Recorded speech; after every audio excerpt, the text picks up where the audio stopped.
Well, hello. Hello. So I am Rachel Pruitt, but I am a DO. So a lot of times I get questions about what that is. 'Cause who in here knows? Who in here, if you saw DO, who knows what that means?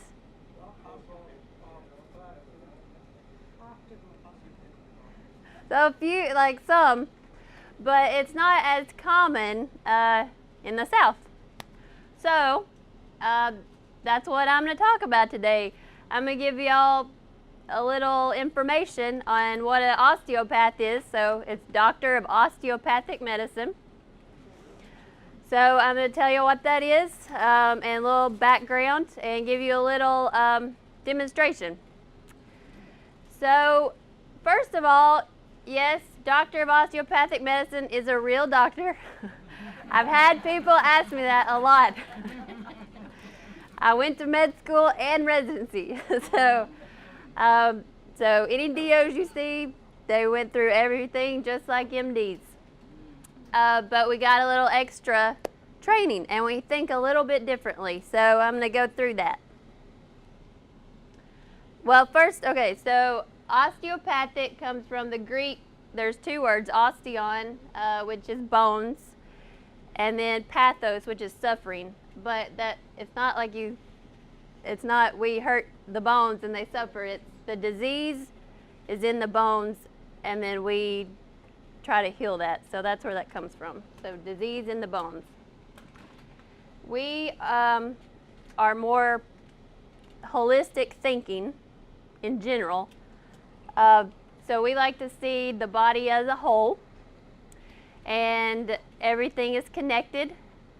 So you know that old song when you were little, yeah, wrist bones connected to your whatever, hand bone, blah, blah, blah. So that's what we kind of go by. Everything in our body is connected. So we have to think of the person as a whole instead of compartmentalize it into, your heart or just your kidneys or just your liver. So that's one thing. And then we get extra training in the musculoskeletal system, which that's why I brought my little friend here. So we get extra classes and labs on the skeletal system, especially the spine and the hips. Let me write this down. Yeah, especially the spine and the hips. Because, who in here has back pain, low back pain? All right. 90-some% of people have back pain. So that's one thing we learn is our labs, we learn how to feel even the slightest little movements of the bones by just touching, by feeling. So we can put it back in line, because this is how our spine's supposed to be. It's supposed to be straight, all in a line, with our hips, in a line. But, who in here probably has this straight spine and aligned hips? One person thinks he does. All right. Well, maybe you'll be my guinea pig. We'll see. So, like I said, 90% of people do not have this. Most of us are not in alignment just because of how we sit or how we sleep or whatever. We throw ourselves out of alignment all the time. So that leads to a lot of problems, a lot of pain. So that's we get a lot of additional schooling in the musculoskeletal system so we can fix those things. And then we're very big into preventative care. I'm very big into preventative care. I will talk your ear off about how you need to fix your diabetes by what you eat instead of throwing medicine at you, because it is very true. Like, if you change your diet, if you change your lifestyle, then that's going to fix majority of things wrong. And if you catch it before, it's full blown, then it'll be a lot easier. So we try to focus a lot on preventative. This man is, his name is A.T. Still, Andrew Tyler Still. He is the founder of Osteopathy. So, here he is. He was a physician/surgeon. He was an author and actually a state legislator in Kansas. So he's born actually in Lee County, Virginia, to a Methodist minister who was also a physician. Of course, this was like 1828 he was born. So, physician was, I kind of went and learned, as you go. Yeah, basically. They didn't have to do all the med school, residency, all that. So his dad was a physician and a minister. And then A.T. went to, he got recruited and went to the Civil War and was a hospital steward. So really he learned a lot just doing that because like he would dole out medicine, so he became the pharmacist there, and then when the physicians weren't around, he would have to take care of the sick. So he kind of learned on the job with a lot, and he had a lot of, of course, a lot of bad things happened in the Civil War. So he also kind of, learned how to even do surgery, because you kind of, learn as you have to. So the thing that kind of drove him to osteopathy is he lost his wife and 4 kids to meningitis. And after that, he was like,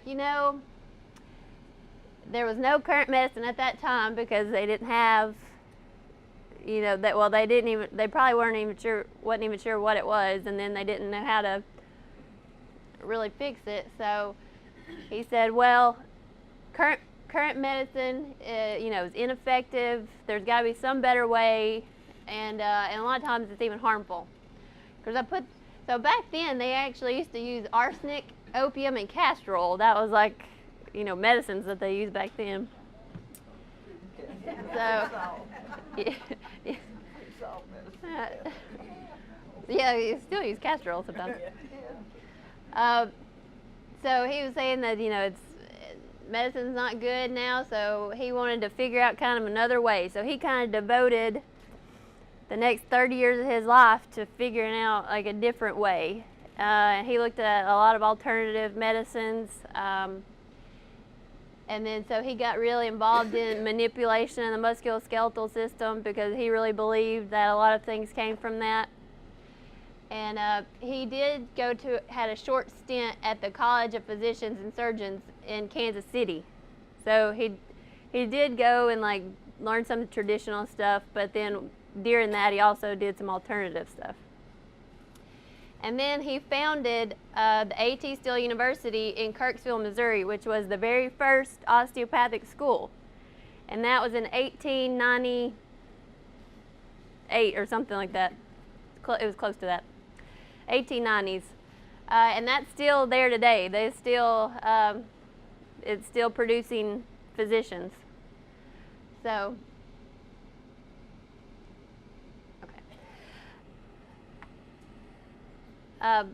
so this is what I kind of wanted to talk about too. This is the osteopathic manipulative treatment. This is kind of the thing, I guess, that maybe would set us apart a little bit from MDs. So this is the manipulation of the spine and the hips and trying to put it back in alignment. So I thought instead of kind of talking through it, it would be better if I kind of showed y'all, because it's a little difficult to explain if you don't see it. So I have a table back here. We're going to kind of push it out, and I'm going to pick somebody, and I'm going to kind of lead y'all through some stuff. Okay. Before I forget, also, I do this, but then I also like to do it's what's called dry needling. It's a little kind of like acupuncture, but so I just wanted to throw that out there too, because we'd like to do, like I said, alternative kind of medicines. So that is one thing as well. Just wanted to let y'all know that. Okay, so who has back pain? Okay. Not everybody Okay. at once. I will let you be my victim. Yes, you can come. Yeah, you read? Yes. Mm-hmm. Uh-huh. We have found that Advil's a food group now. Yes. That's about right. Okay, and what's your name? Karen. Karen. Okay, Karen volunteered here, so we're gonna take a look at her spine and see what is in alignment, or probably what is not. That is probably what we're gonna find. So, where do you have pain? Back in the back here. Okay. And my neck. And your neck. Okay. But I don't know if you do neck. I do.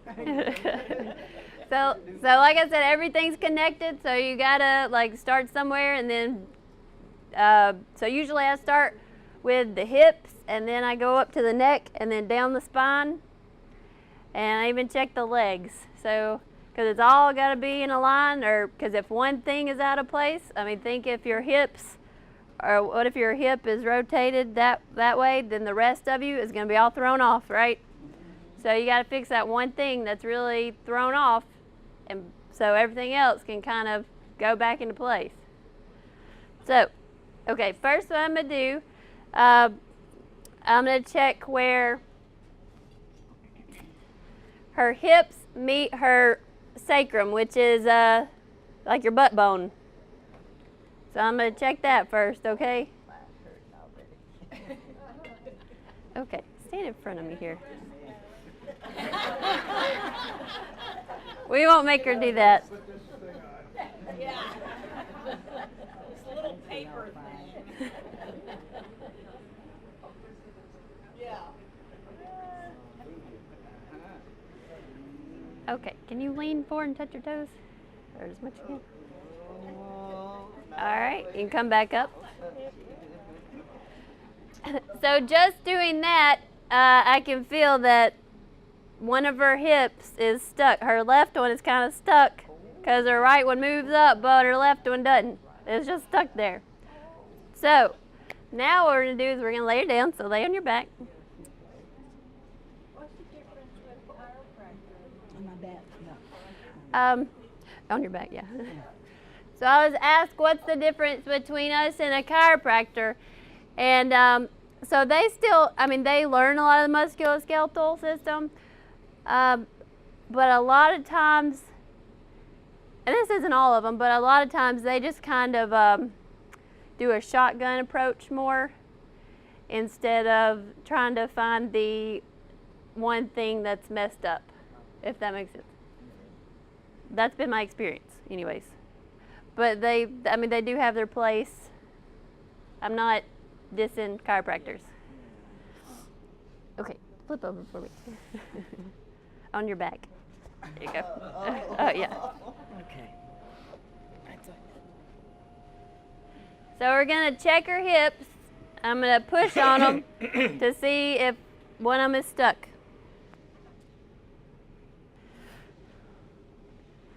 Okay. So yes, her right, you can sometimes forget which is right and left. Okay, her right hip is up and her left hip is down. So, you know, here is what it's supposed to be. It's supposed to be straight like this, but hers is like this. This one has kind of fell down some. So, I mean, you think a lot of things can't move that much, but our hips move, our vertebrae and our back move. Even, this sounds crazy, but even the sutures, like some of our pieces in our cranium can actually move a little. So So, okay, so we're gonna correct this and try to get her hips back in alignment. So just in that simple movement, we have used her own muscles to pull back her hip into place. It's something just that simple. So the bad thing with chronic problems is you'd have to go several times to do this several times, because you've probably messed your back up over a period of many years. So it's going to take several sessions to make it stick, So, but doing that, we've used her muscles to kind of bring her hip back down.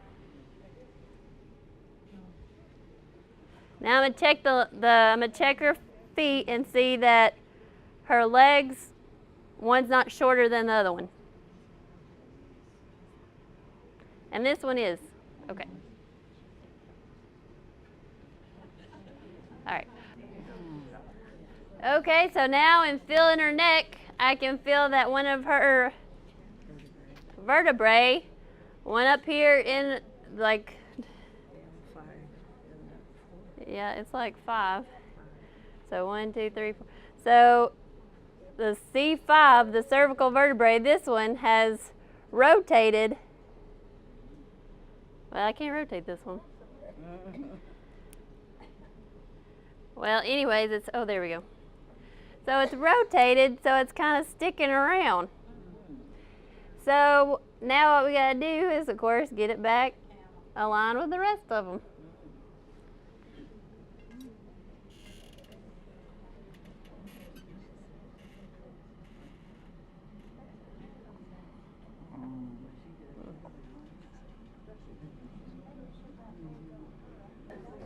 Can you fix it? It's fixable.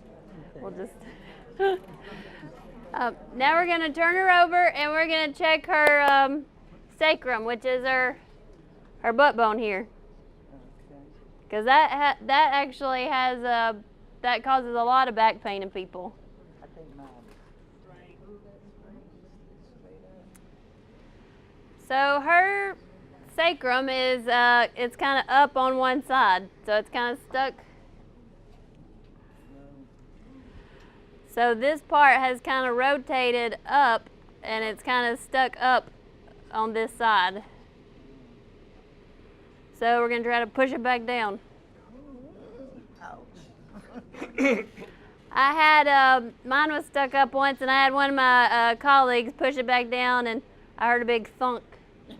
It was, I'm not going to lie, that wasn't a pleasant,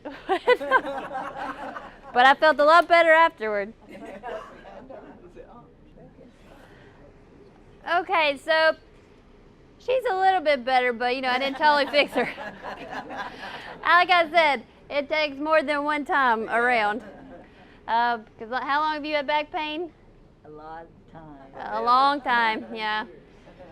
So we probably have to do a few sessions, but so I just want to give y'all a little snippet of kind of what we would do for manipulation.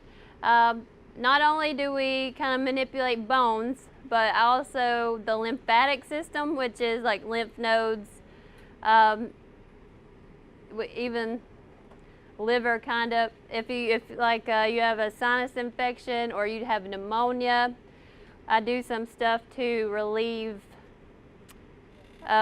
pressure, and so if you had pneumonia, I could do a manipulation that help you breathe a little better, or with sinus stuff, to breathe a little better, to open you up.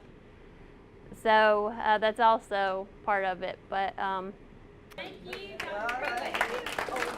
Stop and feel my back, Doc.